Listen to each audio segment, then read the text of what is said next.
Ake sibingelele abantu baka TikTok, siyabingelela sivule indawo ezothunga amabomu ngoba sifuna ukuthi abanye bakwazi ukubona igest, abanye bakwazi ukubona babudodela. Sifuna ukuthi namhlanje sikhulume udaba olubalekile ukuthi sifaka komunye umuntu endabuko, sifuna ukuthi asichazele ukuthi wenzani yini namhlanje asiphathele yona. This is Baba Dodela, Baba Sisibojabulile. Sizocela ukuthi ubaba ke azethule ukuthi ungubani and usuka kuphi.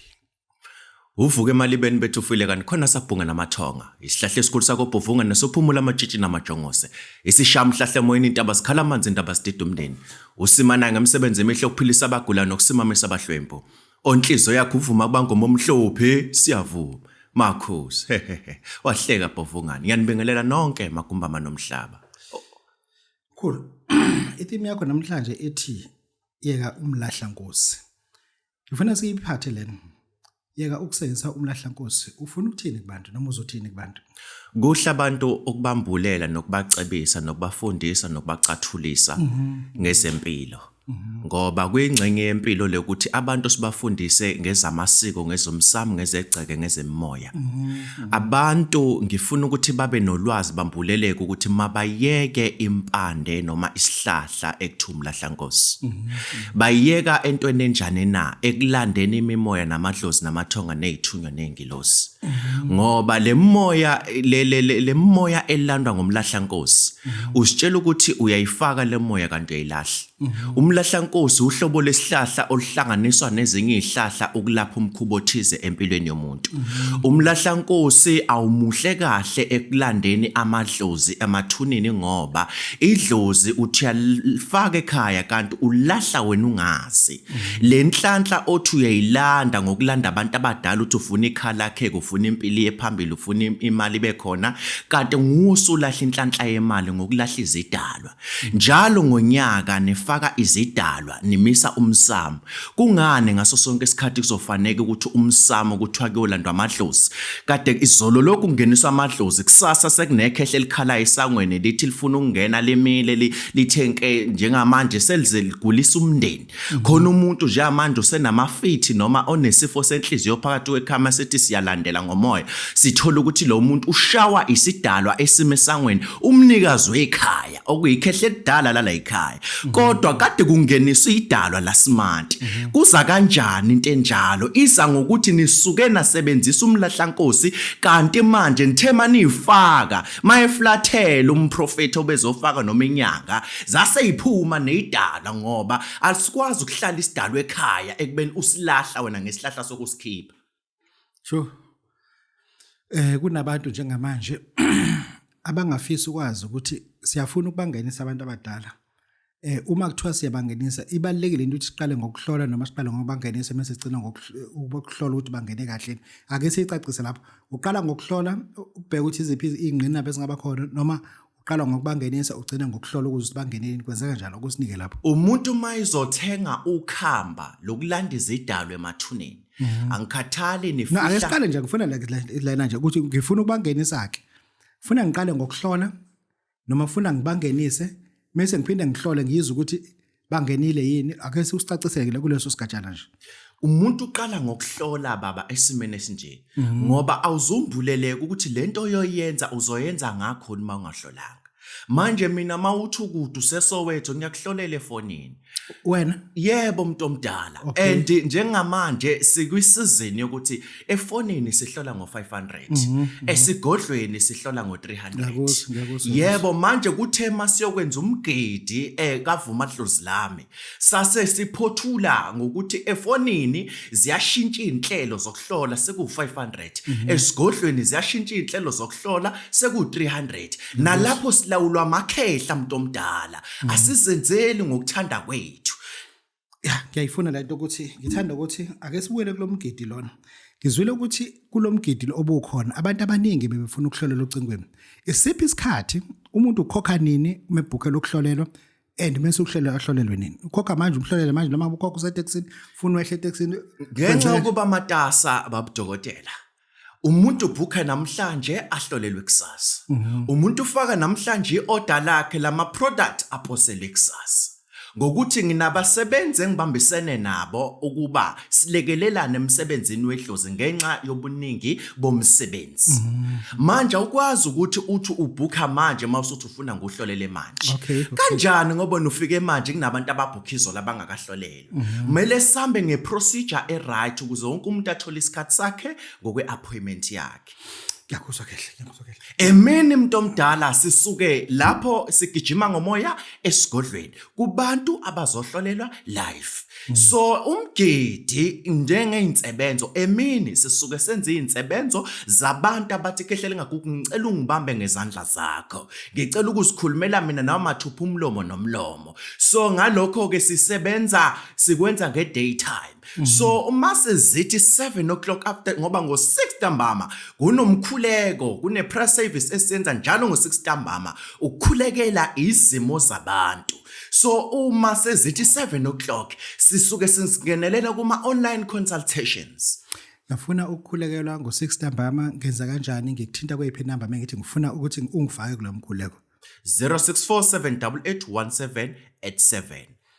Asibuye lasize lana 1300 ngizokulungisela ukhamba lokulanda izithunywa zakho kulanda idlozi emathuneni akuyikho uyilanda lento Idlozi ithonga angikhathali ulanda hlobo lwemoya izithunywa zekhaya egameni lokuthi ulanda imoya yokuphila imoya enizalayo imoya yokhokho ngalokho kwakhehleli ngakuke kutholakala ukhamba leyo nsebenzi yenziwa ngokhamba olithenga kwakhehleli ngakuke ukhamba lokulanda izidalwa emathuneni ngoba lento yekhaya yokungabi nawo umsamo lento yekhaya yokungapheli izidalwa ekhaya yenza ukuthi impilo imenze ngithayizwa manje la efika ihamba ishaye khona ifika igqilaze khona izinto ebezikhona ekhaya eziyimpahla ephathekayo enisebenzele kanzima idlozi liyayithatha lempahla imoto ziyaginqika abantu bangena ezingozini abantu la ekhaya bayadlula yini nilanda ngendlela okungeyona lolu khamba luhlanganisa izimpande nezihlahla imvelo kamvelenqangi yokulanda izidalwa ukuthi mazingene ekhaya and masingena lolu khamba alihlukani nembuzi and lolu khamba nilithenge kokhehleli ngagugi ingekho imbuzi emhlophe esisebaleni ekhaya ngoba manje leli khamba kufanele ukuthi lisetshenzwe ngendlela engizoniyalela ngayo ungenisa izidalwa ekhaya ungena kwezidalwa kukubuya kwempahla elahlekile noma kwento edliwe isikhonyana ekhaya kahle khona into engifuna siye kuyona la ngifuna kulomsebenzi owenza ngo-2000 rand lana esithi sifuna ihlala dlozi ukukhamba luhlala dlozi uma ukuthi awusalenzi futhi usho ukuthi hayi wawulenza awusalenzi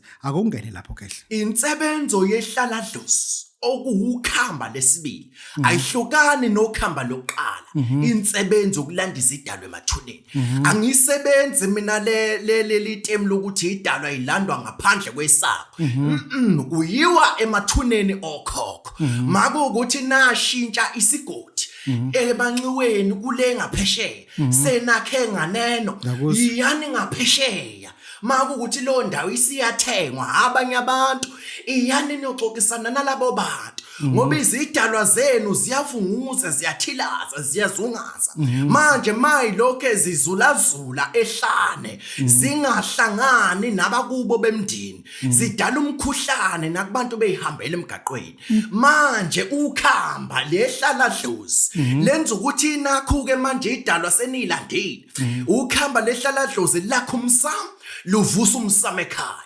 ukuze leli dlozi benilanda lihlale ekhaya funa ukuthi nitholeke ihlala dlozi angudayiseli ukhamba lokulanda izidalwa separate naleli lehlala dlozi ngikhambisa ndawonye ukuthi mawuthatha ikhamba lokulanda idlozi uthatha ndawonye nehlala dlozi inkamba ezimbili lezi ngoba insebenzo eziganene engahlukaniswa sidalo wayihlukanisa uzobona uzoba nenkinga ngoba lezi idalo ezilandayo uzoyifaka kumuphi umsamo ongawukhandile na funa ukuthi uqale ukuvusa umsamo ukhanda umsamo ngekhamba lehlalathusi ukuthi mawusulanda idalo vele usuzoyifaka epulpiti noma e-altar yomndeni la izofika izinze khona and leli khamba lehlalathusi yilo leli elisetshenziswa ke together with lembuzi eyodwa ebekusetshenziswe kuyo inyongo ngokulanda izidalwa manje into esidinga kuleyambuzi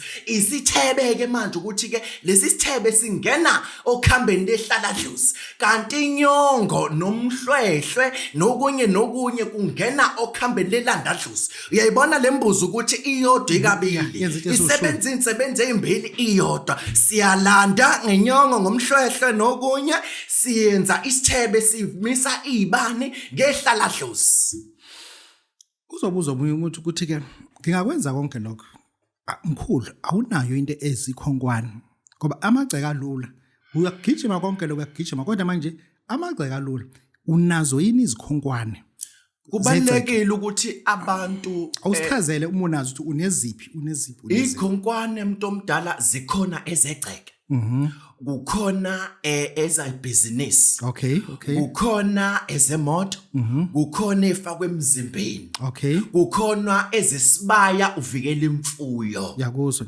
manje umuntu omdala fanele nguveze lokukafushane kubantu bambuleleke ukhehlela ingagugi akasafika emzini womuntu athi uzogijima egcekeni angithi izindaba ngamathize nangemkhuba ethize yasedlozini ngokuthi ikhehla lami asekufika esigabeni sokuthi alisasukuma lithi lithatha izikhwama zobunyanga liyemzini womuntu liyofaka izikhonkwane but umuntu uthenga izikhonkwane kukhehlela ngakho ufika uzifakele wena ngendlela engizofike engizokuyalela ngayo and awuzongenzela ivideo ukuthi mkhulu nanku umuzwa sekhaya amakhona eminyango amawindi igceke amasango mangaka lokho before uode ikhonkwane ngoba fanele ngazi ukuthi manguposela noma uzoyithenga uzothenga ikhonkwane ezihlukene mhlambe ka8 noma ka4 so manje kufanele ukuthi lapho senze ivideo call emuntu omdala and mind you ivideo call asiyenze emakhosini